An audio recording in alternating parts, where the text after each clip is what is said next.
Bismillahirrahmanirrahim. Assalamualaikum warahmatullahi wabarakatuh.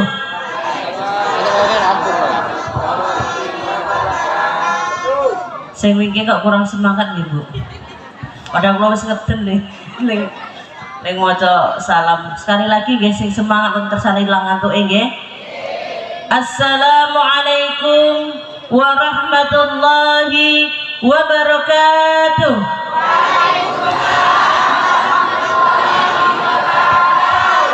Alhamdulillah.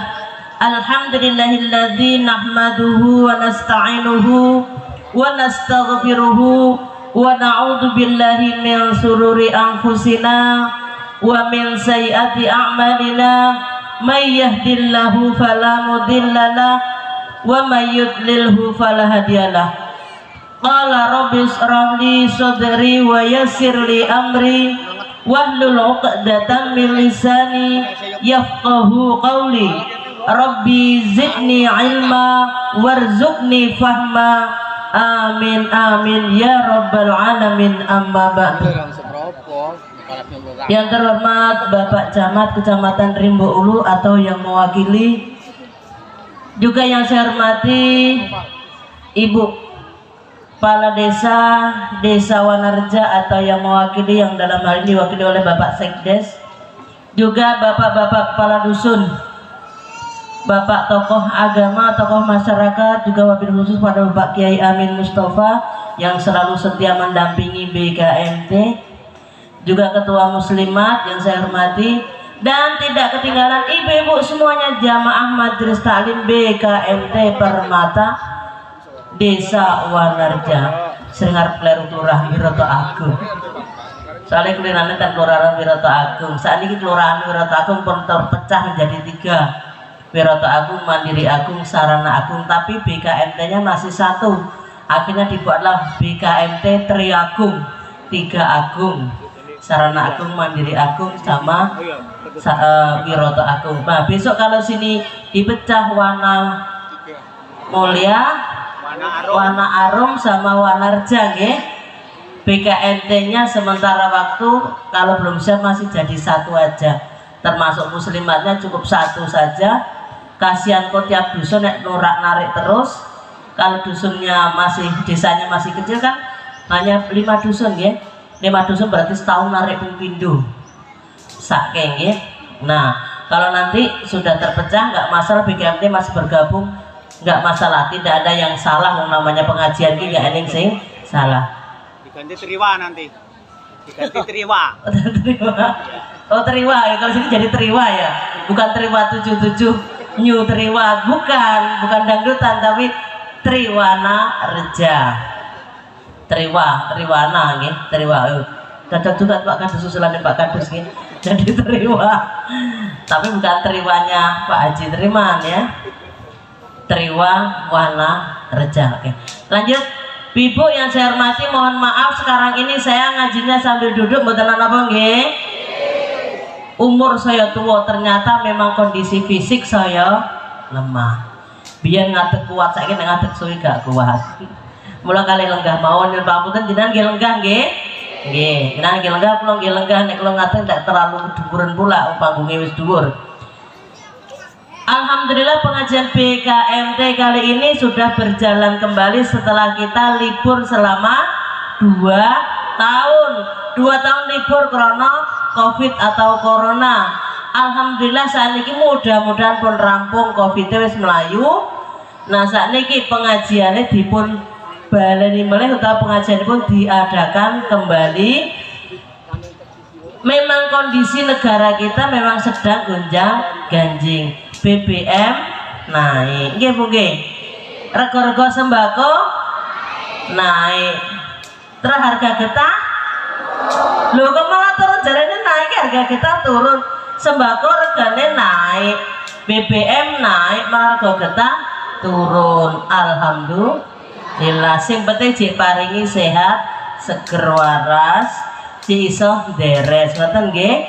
Daripada regane getah naik tapi awake lungkrah gak iso nderek, sama aja deres go tuku obat sami mawon nggih. Nah,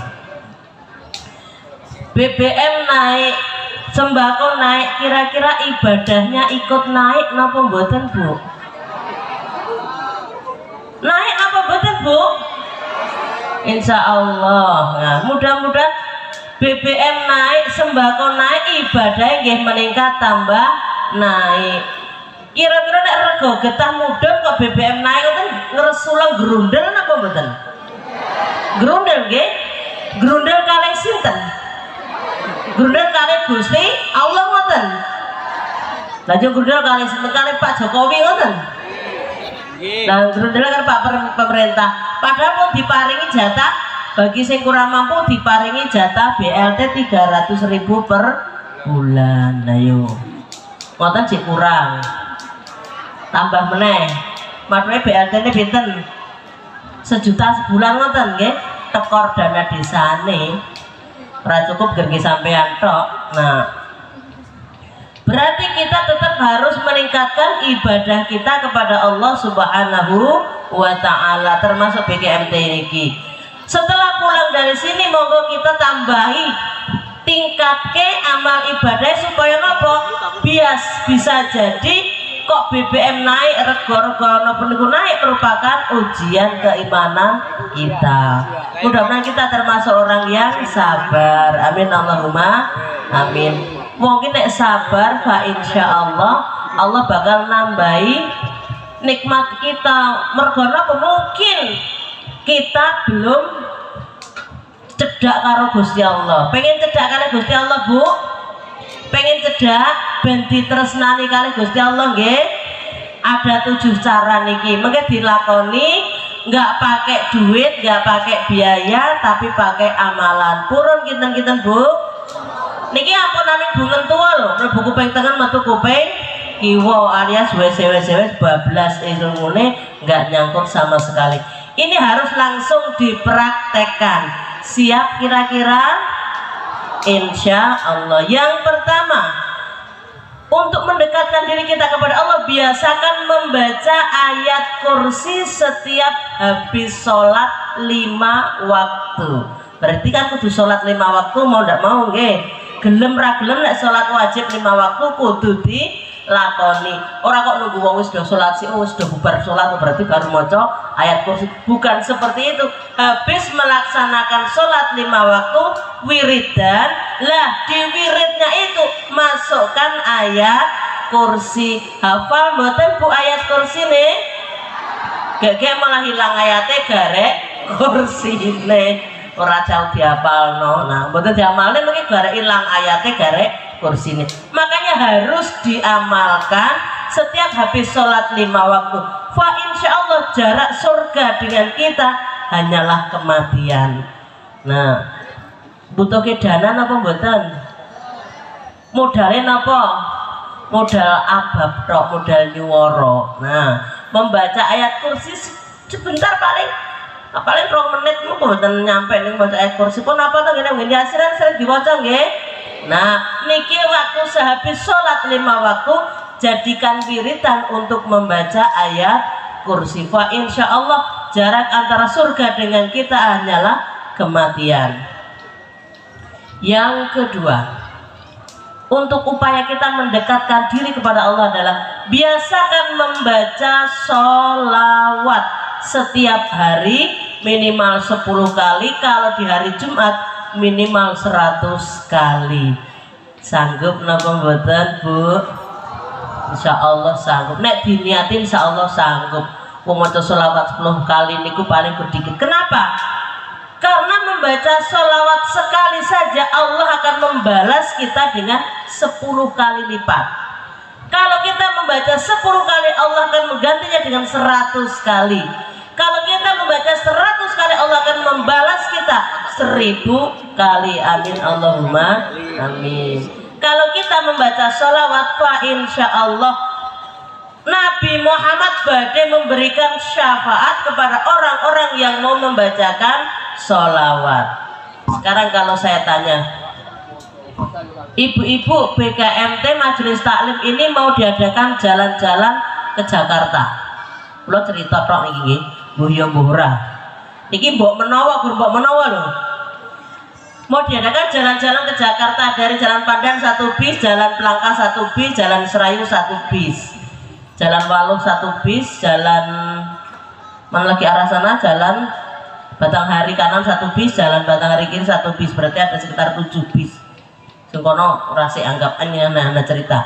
Setelah sampai di Jakarta ternyata bis yang pertama adalah bis Jalan Serayu.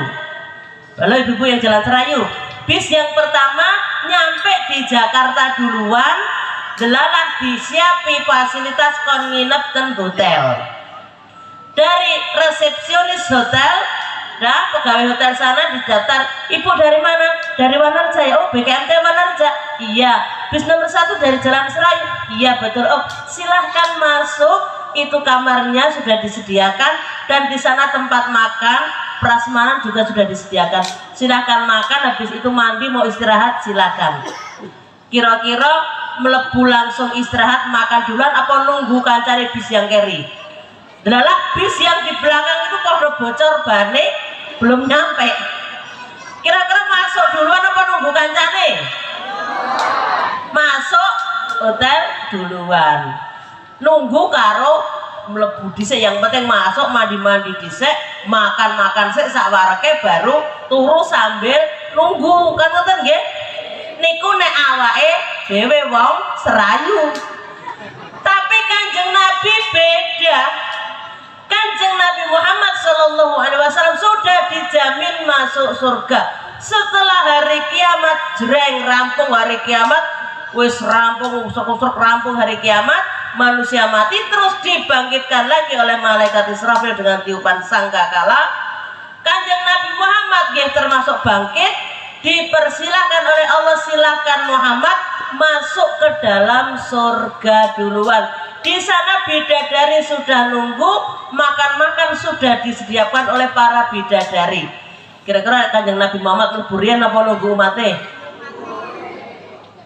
Ya padha wong Serayu napa mboten? Beda, itu bedanya Kanjeng Nabi karo awake dhewe. Nabi Muhammad disuruh masuk ke surga duluan, gak mau, nunggu bersama umatnya serempak masuk ke dalam surga. Ikulah hebatnya Kanjeng Nabi Muhammad. Makanya kita disuruh banyak membaca sholawat. Apakah setelah dibangkitkan dari hari kiamat umatnya Nabi Muhammad masuk ke surga semua? Belum tentu, banyak yang nyangkut di neraka melewati jembatan Shirathul Mustaqim. Kanjeng Nabi rela nunggu di seberang. Kanjeng Nabi kan merasa meniti jembatan Shirathul Mustaqim mau wis dijamin masuk surga. Kanjeng Nabi nunggu di seberangnya. Awake dhewe wong Jalan Serayu teklik ganing anune sithik goran, apa ibadah sithik ana sing kepleset akhirnya nyemplung ning nggen neraka. Lah nek sing Jalan Waluh mungkin kan rada kali ibadahe kok mihak niku bukan mihak. Lalu sampai tekan ujung sih do kepleset masuk dalam neraka. Nah, ada yang teknik-teknik, nah ada yang sampai ke ujung. Semuanya ditunggu oleh Kanjeng Nabi Muhammad, rela menunggu umatnya. Setelah ternyata sampai di seberang, lho kok gur semene umatku sing selamat, berarti banyak yang nyemplung di neraka. Kanjeng Nabi Muhammad sujud, kanthi sujud yang lama sampai nangis. Duh Gusti Allah, berikan saya kesempatan untuk memberi syafaat kepada umatku ya Allah. Berikan izin. Karena apa? Seluruh nabi itu punya doa yang mustajabah atau doa pamungkas. Baik beratnya dua senjata pamungkas. Kanjeng Nabi Musa punya senjata pamungkas, digunakan waktu membelah laut dikejar oleh Fir'aun.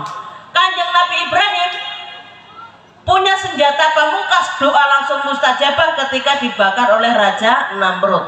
Kanjeng Nabi Muhammad waktu perang Uhud, Kanjeng Nabi Muhammad peningnya berdarah, gigi gerahamnya patah, bermucur darah, tapi darahnya langsung ditampung diusapke ning dodo, darah tampung diusapke ning dodo, mboten didokke.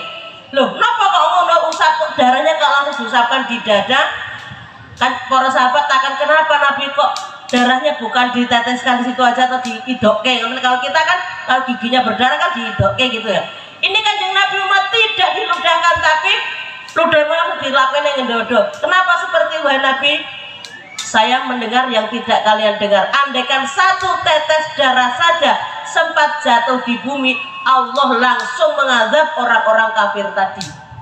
Monggo awake dhewe musuh perang ngoten diwangi ngoten lah ya seneng to nggih. Kanjeng Nabi ndak.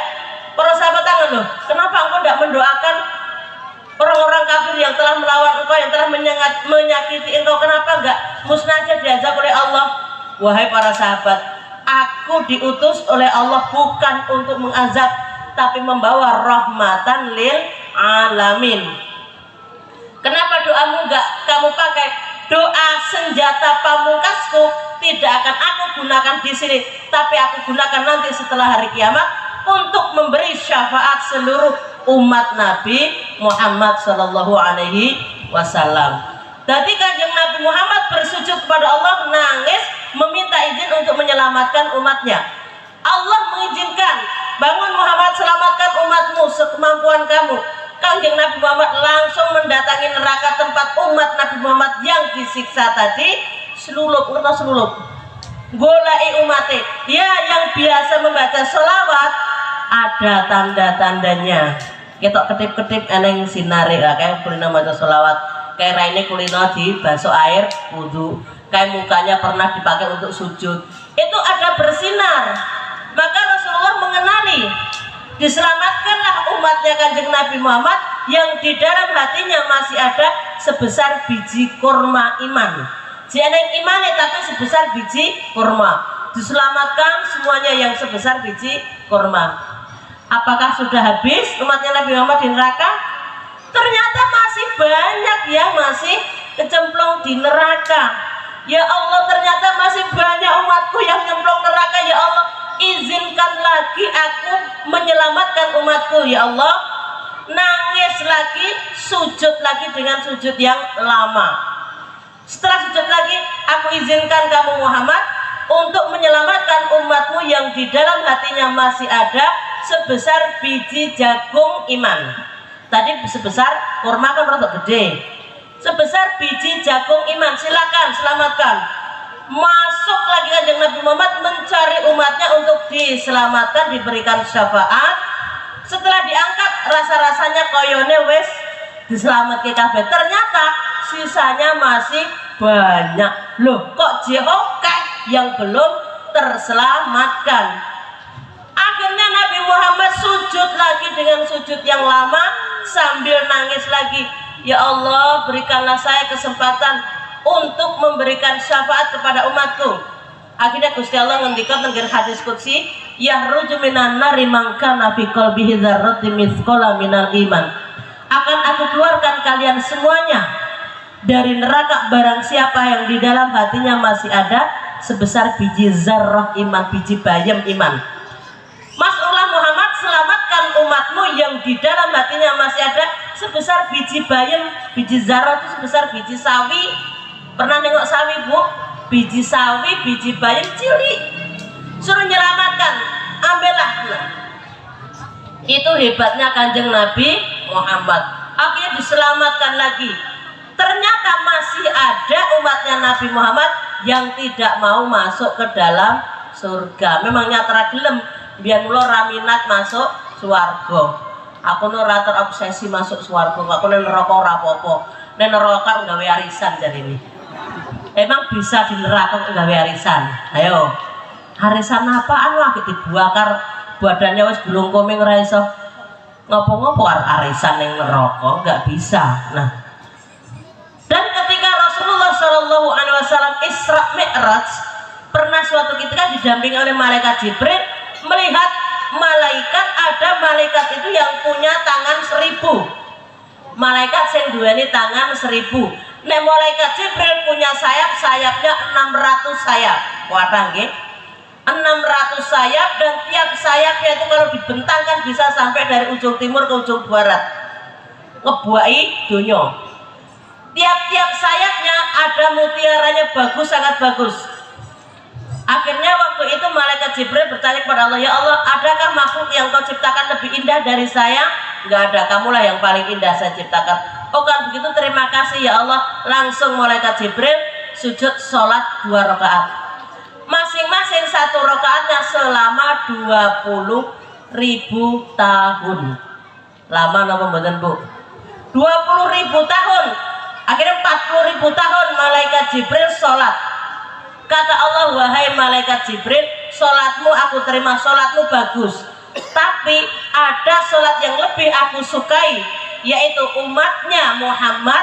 Meskipun dia sholat 2 rakaat yang kadang-kadang lali, yang kadang ingatannya entah kemana-mana, kadang gak khusyuk, tapi sholat itu lebih aku sukai daripada sholatmu sepanjang 40.000 tahun. Nah, terus waktu malaikat Jibril mendampingi Kanjeng Nabi Muhammad Isra Mi'raj, melihat malaikat yang punya tangan 1000. Heran toh, belum pernah melihat kita nggih, ono makhluk kok tangannya 1000. Masing-masing tangan punya jarinya 1000. Tangannya 1000, masing-masing tangan berjari 1000. Kanjeng Nabi bertanya, wahai malaikat, kamu kok punya tangan banyak kayak gitu, terus tugasmu ngopo kan gitu loh. Tugasmu ngapa? Tugasku wahai Muhammad menghitung tetesan air hujan semenjak zaman Nabi Adam sampai hari kiamat. Adakah yang kelewatan? Nah, ada kan kelewatan, kita terlewatkan gitu, atau apa ya nek basa anune? Kelewatan nek wong Jawa kan kelewatan gitu nggih. Apakah ada yang kelewatan? Oh, enggak ada. Seluruh tetesan air hujan dari mulai zaman Nabi Adam sampai hari kiamat tidak satu pun terlewatkan dari hitungan saya. Nah jenengan ngitung air hujan bisa nggak Bu kira-kira? Saged mboten Bu? Mboten saged. Tapi malaikat Allah niku bisa karena punya tangan 1000 dan masing-masing tangan punya jari 1000. Tugasnya menghitung tetesan air hujan. Kata malaikat tadi, tapi Muhammad ada yang nggak bisa saya hitung. Kalau tetesan air hujan mah gampang saya hitung, tidak ada yang terlewatkan dari mulai Nabi Adam sampai hari kiamat. Semua saya hitung tanpa satu pun terlewatkan. Tapi ada yang tidak bisa saya hitung Muhammad, yaitu rahmat Allah yang dicurahkan kepada umatmu yang mau membaca sholawat Nabi. Nah, hebat napa mboten niku kekuatan sholawat. Sholawat Nabi sing paling gampang, Allahumma sholli ala Sayyidina Muhammad wa ala ali Sayyidina Muhammad. Nek ajenge Sayyidina monggo, yang tidak pakai Sayyidina nggih boleh rasa data otot-ototan, sing penting maca sholawat. Nah, niku utamane wong sing maca sholawat. Kapan awak dia maca sholawat? Kapanpun selagi tidak di tempat-tempat yang kotor. Karena kalau maca sholawat akhirnya pas awak dia pipis barangkali maca sholawat. Nah niku nggak boleh. Silakan waktu mau deres, boleh dan deres maca sholawat? Boleh. Silakan deres kalian maca sholawat. Enten sing deres kalian maca sholawat?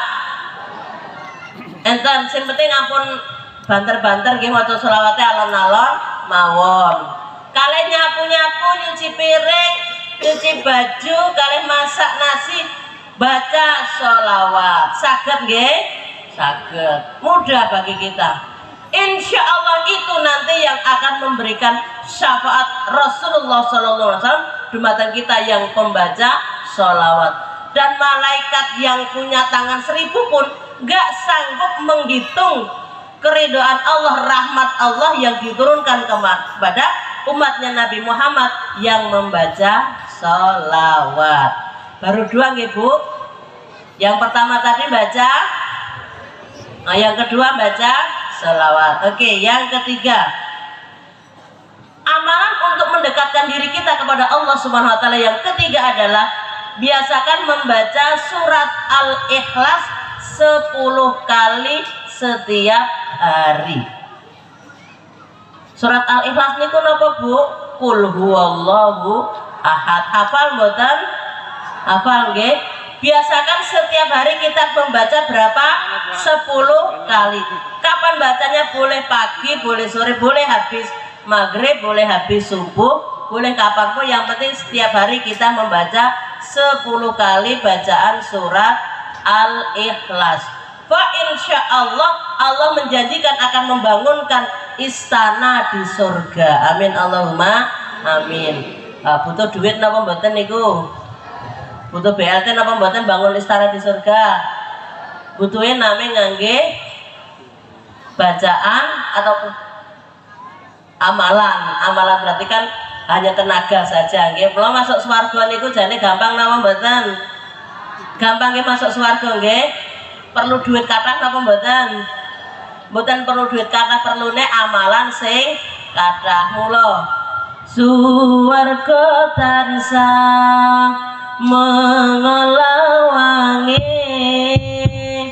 dicawesake kanggo sapa wae sing kuat imane lan becik amale rikala urip ana donyane. Ya Rasulullah salamun alaihi ya Rabbi asani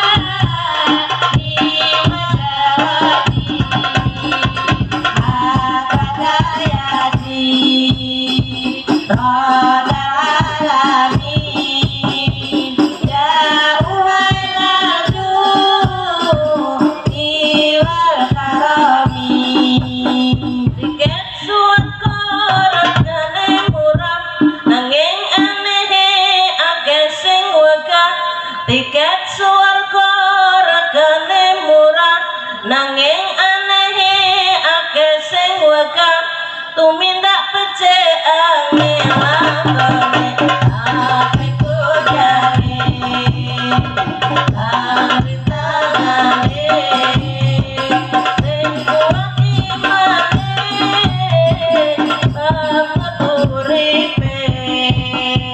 Ya Rasulullah salamun alaihi ya Rabbi hasani wa darati abadayati roda alamin ya uhail judi wal karami. Tiket neraka regane larang nanging sing seneng kok pirang-pirang. Tiket neraka regane larang nanging sing seneng kok pirang-pirang. Tumindak dosa pancene gampang aja turuti godane setan sing ngajak marang kesengsara. Ya Rasulullah salamun alaihi ya Rabbi hasani wa darati abadayati roda alamin ya uhail judi wal karami. Allahumma sholli ala Muhammad. Nah, syarat kita membaca surat Al-Ikhlas tadi boleh sehabis sholat boleh, ataupun waktu wirid pagi habis sholat subuh, ataupun wirid petang habis sholat maghrib atau habis sholat asar. Mudah napa mboten Bu sholat surat Al-Ikhlas kul huwallahu ahad? Enteng napa abot? Abot bagi sing males. Nek wong wegah iki piye-piyene wis wegah males. Tapi insya Allah dengan kita membaca surat Al-Ikhlas 10 kali Allah berjanji akan membuatkan istana di surga. Amin Allahumma amin. Nomor 3. Nomor 4, syarat untuk kita bisa mendekatkan diri kepada Allah yang keempat adalah biasakan kita sedekah subuh setiap hari. Sedekah subuh setiap hari, meskipun sedekah 1000 sehari, nggih. sedekah subuh 1000 sehari. Di rumah pun nonton koin celengan mboten Bu? Dadah nggih. Sampai lebone tiap hari napa kadang kala? Yang belum punya celengan engko iki dijikok digawa. Lah boleh pakai kaleng niki lho, lah segar niki wis eneng bolongane. Setiap hari 1000 rupiah boleh masukkan. Setiap kita memasukkan sedekah jangan lupa baca doa, niatkan untuk apa. Boleh untuk kedua orang tua, masukkan 1000. Bismillahirrahmanirrahim. Ya Allah, ampunilah dosa-dosa bapak ibu saya meskipun hanya sedekah 1000. Pengen punya apa lagi, pengen berdoa apa lagi, masukin lagi 1000 lagi, doa lagi apa, minta apa. Ya Allah berikanlah berkah rezeki yang lancar, halal thayyibah, sehat jasmani dan rohani. Masih menaik 1000, doa lagi apa yang dimintakan. Jangan pelit 1000 dongane panjang searat-arat. Leboni gur 1000. Nah, kalau bisa 1000 itu satu kali doa apa yang diminta, habis itu masukin lagi doa lagi. Kenapa kok harus subuh? Sedekah kok harus subuh? Sedekah di waktu subuh itu para malaikat-malaikat ngumpul di waktu subuh. Ada malaikat yang penjaga siang, ada yang malaikat penjaga malam. Mereka tukar sif-sifan. Ngertos sif-sifan? Sif-sifan pergantian jaga. Niku di waktu subuh ngumpul semua. Setelah ngumpul, mereka mencatat amal ibadah manusia yang beribadah waktu subuh itu. Malaikat ngumpul. Mula nek waktu subuh niku kathah jago do kluruk nggih. Insyaallah nek jago kluruk niku insyaallah mudah-mudahan dia melihat malaikat yang sedang turun ke dunia untuk melihat manusia yang beribadah. Sabubar ini ke malaikat yang ngersani Gusti Allah lapor. Lagi ngapa umatku mau mbok tinggalno ning alam dunia wahai malaikat? Dia sedang beribadah, sedang sedekah subuh. Mulai dengan kita sedekah subuh banyak didoakan oleh para malaikat. Kalau malaikat yang mendoakan kira-kira doanya terkabul napa mboten? Insya Allah pasti terkabul. Makanya perbanyaklah bersedekah, jangan kita menjadi orang yang pelit. Pelit mau sedekah 1000 tapi dungane dawa. Ngono 1000 terus minggu sekali baru nyemplungi 1000 meneh.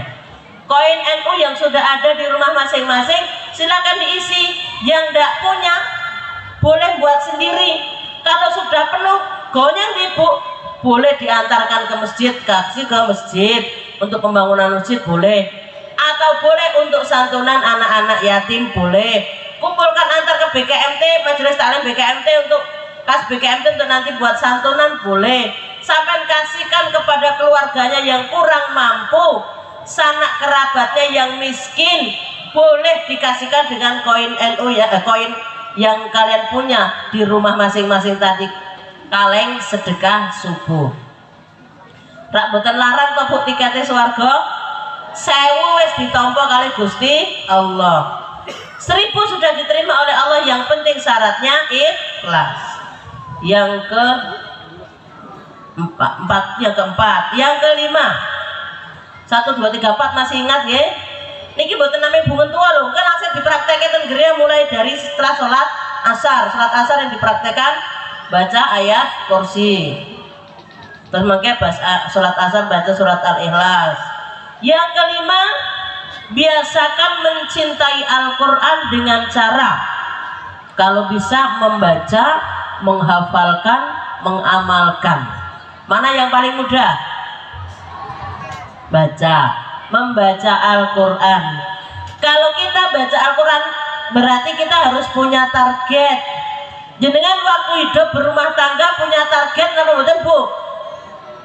Punya target nggih? Pertama targetnya berumah tangga apa dulu yang mau dibuat? Anak dulu. Ya apa? Program target pertama gawe anak. Wes entuk anak jadi apa meneh? Pengen apa meneh? Pengen gawe omah. Wes omah wes dadi, pengen apa meneh? Mobil apa motor sih? Motor sih. Nah, bermotor wis duwe naik jadi mobil. Itu program hidup di dunia. Lah kalau kita program membaca Al-Quran harus melane. Jenis sakarepe dhewe gelem dong gelem maca ya maca, enggak gelem baca ya enggak baca. Tapi kalau diprogramkan insya Allah rutin kita bacanya secara istiqomah. Rutin, jadi tidak berling utawa nek kober wae karo nek pas eling tok mboten, tapi ada programnya. Programnya sanggupnya sehari berapa juz? Kok juz toh lembar ngono lho Bu? Ya, sanggupnya kalau 1 ain atau 1 ruko, wes 1 ain nggak apa-apa. 1 ain sanggup? 1 ain sanggup berapa lama sampai bertahan di 1 ain 1 hari? Awas satu saya berarti 1 ain toh. Orang muda berarti kalau saya gue anak toh tapi pengen nambah liane toh. Nah, programkan 1 bulan 1 ain.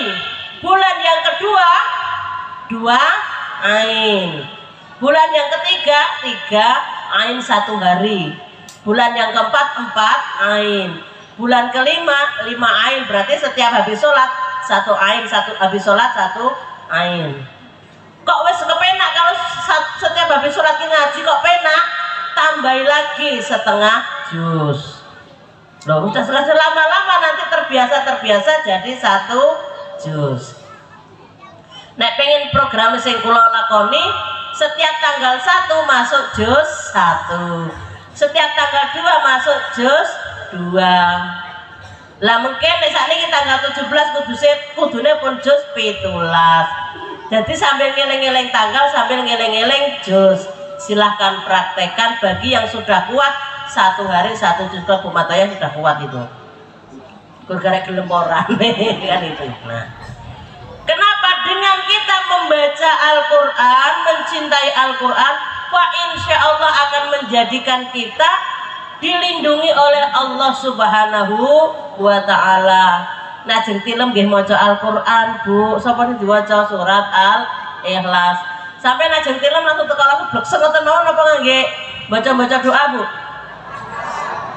Kadang nggih teko ngarus kok blok ngoten mawon tanpa maca doa ya nyatane ya turu kok ngoten nggih. Kalau kepingin tidurnya itu didampingin malaikat, dijaga kalih malaikat, ritualnya kudune 1 wudu dhisik. Alah turu kok dadak wudu to Bu? Wudu ora ketan nyerah betah ngapentut ya ora masalah, tapi sudah berwudu. Habis wudu maca qul huwallah 3 kali, maca falak 1 kali, An-Nas 1 kali, ayat kursi 1 kali, ditiupkan di tangan terus dingge raut, dingge mandi. Namanya mandi ayat. Nah, diusap-usapke tenggen awak ngeten iki insyaallah dijaga kalih malaikat. Ditambah baca tasbih subhanallah walhamdulillah wala ilaha illallah wallahu akbar 3 kali. Baca sholawat 3 kali. Baca istighfar 3 kali baru tilem. Delok napa suwe niku Bu? Delok ngelah niku, silahkan praktekan ajeng tilem niku. Insyaallah dijaga kalih malaikat. Niki amalan nggih. Mboten amin bungun tuwa mlebu kuping kanan metu kuping kiwa. Baca Al-Qur'an fa insyaallah Gusti Allah janji besok di hari kiamat ternyata Dia yang akan menolong kita, memberikan syafaat juga. Al-Qur'an juga akan bisa memberikan syafaat kepada sang pembacanya. Dan ini adalah sahabat kita yang paling setia. Sahabat yang paling setia itu Al-Quran, karena mau menemani kita di dalam kubur pun dia mau menemani kita bacaan Al-Quran tadi. Tapi kalau sahabat konco-konco ini namanya setia di dunia saja. Nyatane mati ya ora gelem melu ngancani mati toh. Mboten purun dipendhem bareng-bareng nggih mboten purun. Tapi kalau Al-Quran ini dia mau mengawani kita, menemani kita di dalam kubur sekalipun. Nah, yang ke-5. Sekarang yang ke-6. Biasakan membaca surat Al-Mulk setiap malam. Ngertos surat Al-Mulk, Bu? Surat Tabarok, ya. Tabarakalladzi biyadihil mulku wa huwa ala kulli syai'in qadir. Nah, niku diwaca setiap malam. Boleh menjelang tidur, boleh habis maghrib, yang penting setiap malam itu dibaca surat Al-Mulk juz 29, surat yang awal 30 ayat. Nah, bagi yang sudah bisa membaca Al-Quran. Lah aku ora iso maca Quran piye, Bu? Hari gini sudah punya Android, buka saja di YouTube, download surat Al-Mulk. Nah, nek ora iso maca Al-Quran, rungokke wae ngaji surat Al-Mulk. Gampang nggih? Ora iso maca, ngrungokke jembe modal kuping. Nek ngrungokke ya wegah, wis tandane wegah ki wis titik niku sangel, ngoten niku sangel angel kandhanane ngoten niku nggih. Maca ora gelem, ngrungokke ya wegah. Surat Al-Mulk saged alon-alon diwaca. Insya Allah dengan surat Al-Mulk ini akan membebaskan kita dari azab kubur. Bu nek ane wong mati terus ning kono nggon nisane dikei cencang ayam, nek ayamnya kok bertahan di kono duduk manis, tandanya mayat tadi nggak diazab. Tapi kalau ayamnya tadi kelebukon atau bahkan dia lungo nggak tahan, berarti bisa jadi dia mendengarkan azab yang berada di dalam kubur. Karena ayam itu bisa mendengarkan azab kubur. Tapi kalau terdengar suara kokok ayam, bisa jadi itu adalah malaikat yang turun ke bumi. Tapi kalau ada anjing menggonggong atau keledai meringkik, bisa jadi kuwi hantu blau gentayangan, nggih. Jin priprayangan, kuntilanak, kuntilembok, kuntil lapone aku pokoknya do gentayangan. Nah itu kalau ada anjing yang menggonggongnya apa jenenge? Mengaung. Baung, nek ngaran Jawa ngaran baung. Nah niku biasanya melihat sing ra genah-genah niku sing jin priprayangan. Tapi kalau ayam berkokok, tandanya malaikat yang turun. Yang keenam, biasakan membaca surat Al-Mulk karena di dalam kubur gek dewean gak ada kawannya. Nah surat Al-Mulk ini Pak insya Allah akan membebaskan kita, akan menolak kita dari azab kubur. Amin Allahumma amin. Berat apa mboten Bu surat Al-Mulk? 5 menit rampung kok kalau kita mau. Sing penting mau syaratnya mau. Nek ra gelem aku wis beda meneh. Nek ra gelem kudune ngangge bacaan doa Allahumma peksa. Benar dibaca Allahumma peksa ya ora dipeksa ora bakal. Lho wong ibadah itu kalau ndak dipaksa nggak bakal ibadah. Jajal wong kan golek penake dhewe to nggih. Monggo kita nggak usah sholat tapi iso mlebu swarga. Kira-kira wong sing gelem sholat napa mboten? Ora sholat, ora sah sholat tapi kok iso mlebu swarga. Kira-kira orang sholat enggak kira-kira? Yakin nggak ada orang yang mau sholat? Karena sholat kita hanya mengharapkan ridha Allah supaya kita bisa masuk ke dalam surga. Yang ketujuh, jangan pernah tinggalkan sholat qobliyah subuh. Sholat qobliyah subuh ngertos Bu? Sholat fajar atau sholat sunnah sebelum sholat subuh. Wow Pak Sekdes atau Pak Kartono nyampaikan pengumuman bahwa ada BLT nggih, bantuan BLT. Kebetulan mbok menawa iki mbok menawa mbuh ya ora nggih, mbok menawa jenenge mbok menawa. Bu Ibu pengumuman, Bu Kades mengumumkan bahwa nanti malam mau ada pembagian BLT, satu orang dapat 500.000 dan beras 10 kg yang akan dibagikan di Masjid Nurul Huda jam 2 malam. Kira-kira udah tekan apa mboten? Dugi nggih, jam pira tekane? Jam 10 wis ngantri nggih. Pembagian BLT 500.000 dan beras 10 kilo. Jam 2 malam teko mau antri. Tapi Bu Ibu ada pembagian yang lebih hebat lagi daripada sembako dan uang, yaitu pembagian kekayaan donya saisine yang diberikan jam 4:30 di Masjid Nurul Huda, yaitu 2 rakaat sebelum sholat subuh. Kira-kira udah tekan apa mboten? Mboten lho niku bedane nggih. Wong pinter niku. Wong pinter tapi pinter keblinger to nggih. Allah sudah nyampaikan rakaatul fil fajri khairum minad dunya wa ma biha ketika di Kanjeng Nabi. 2 rakaat di waktu fajar niku lebih bagus daripada dunia dan isinya. Dunia dan isinya kan ya duit, ya emas, ya kuabehane milik kita bagi yang mau menjalankan sholat sunnah qobliyah subuh. Nah, nek bapak-bapak ngamalke insya Allah mungkin sholat subuh kayak sholat Jumat. Nah, bapak-bapak pernah niki kan lagi event bola nggih Pak nggih? Piala Dunia ten pundi Pak? Ten Qatar nggih. Bagusnya ten Qatar niki lho Bu. Pembukaan Piala Dunia dibacakan ayat suci Al-Qur'an yang selama bertahun-tahun belum pernah pembukaan Piala Dunia kok di dunia dibacakan ayat suci Al-Qur'an, baru di Qatar. Sebelum pembukaan Piala Dunia di Qatar sudah 500 orang yang menjadi mu'alaf masuk Islam. Dan di Qatar menerapkan syariat Islam dengan yang sebenar-benarnya. Pas main bola waktu sholat Jumatan di stadion sholat Jumat. Nek kene sing nonton malah ora gelem sholat Jumat. Ora kebangetan toh? Lah, kalau di Qatar sana yang pemain dan penonton semuanya waktu sholat Jumat di stadion itulah dia melaksanakan sholat Jumat bersama. Makanya setelah pembukaan Piala Dunia ada sekitar 1000 orang lebih yang masuk Islam atau menjadi mu'alaf. Bahkan Qatar berani menolak LGBT.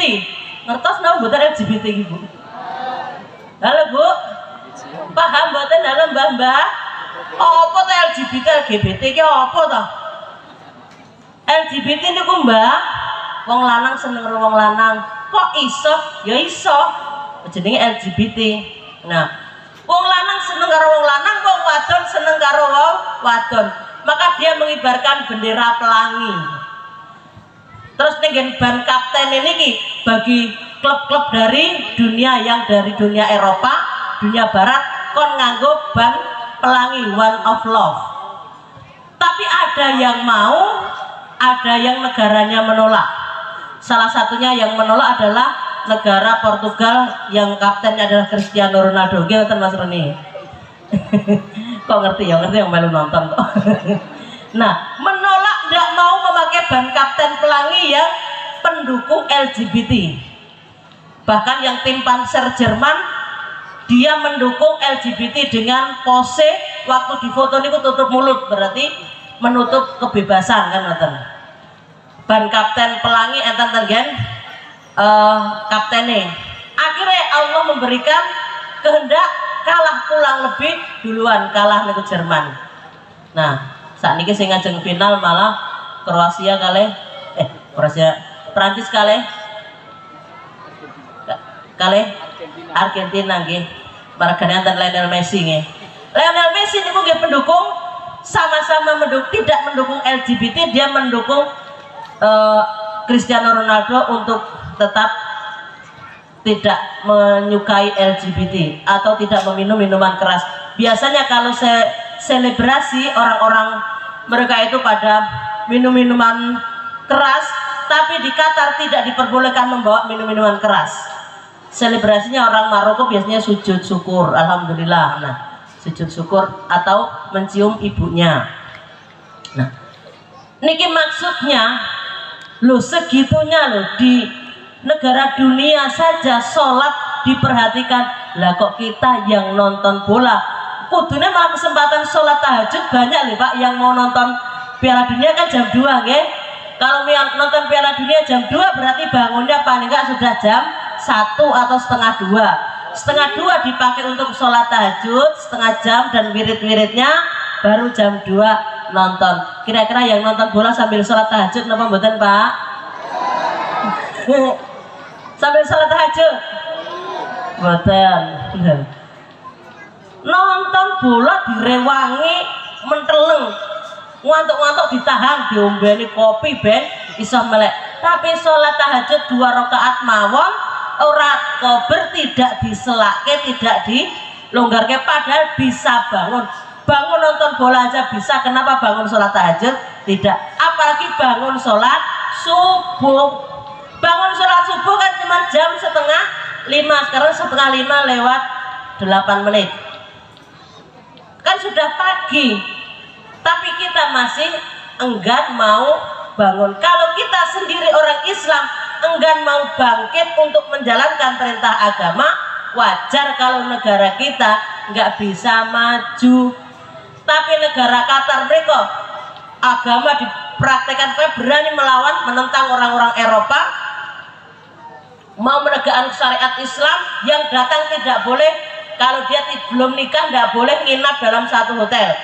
Berani Qatar menerapkan demikian. Akhirnya Allah memberkahi negerinya dengan gemah ripah loh jinawi. Wong lahir mawon is ditanggung biaya kanggo sekolah. Anak lahir mawon is ditanggung biaya sekolah. Biaya kanggo berobat itu ditanggung kali negara Qatar. Krono yang mbak maju, negaranya maju, penghasilannya tinggi. Wah sudah jam 4 pula nih. Nah, 7 macam cara untuk mendekatkan diri kita kepada Allah. Pitu sing kelingan pinten Bu? Hah?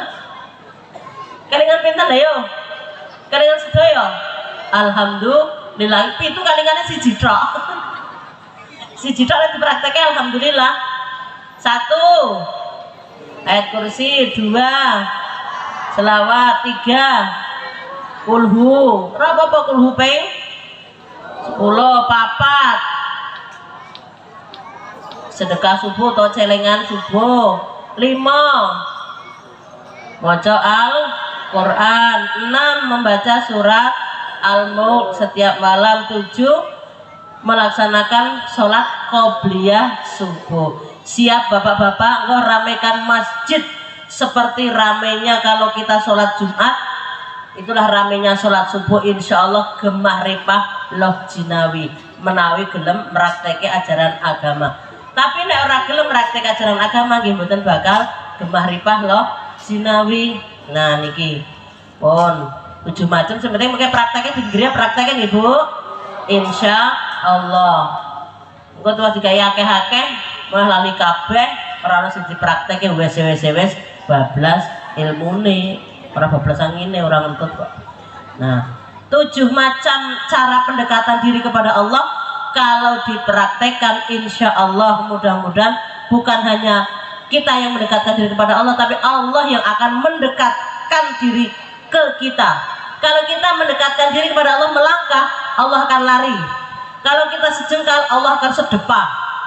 Jadi Allah akan lebih banyak memberikan kasih sayang kepada kita kalau kita mau menyayangi Allah, mau mencintai Allah, mau mendekatkan diri kepada Allah Subhanahu wa taala. Amin Allahumma amin. Demikian mungkin yang dapat saya sampaikan, mudah-mudahan bermanfaat apa yang dapat saya sampaikan, dan mohon maaf bila terdapat salah dan janggal. Dan saya akhiri dengan akhirul kalam, wabillahi taufiq wal hidayah. Wassalamualaikum warahmatullahi wabarakatuh.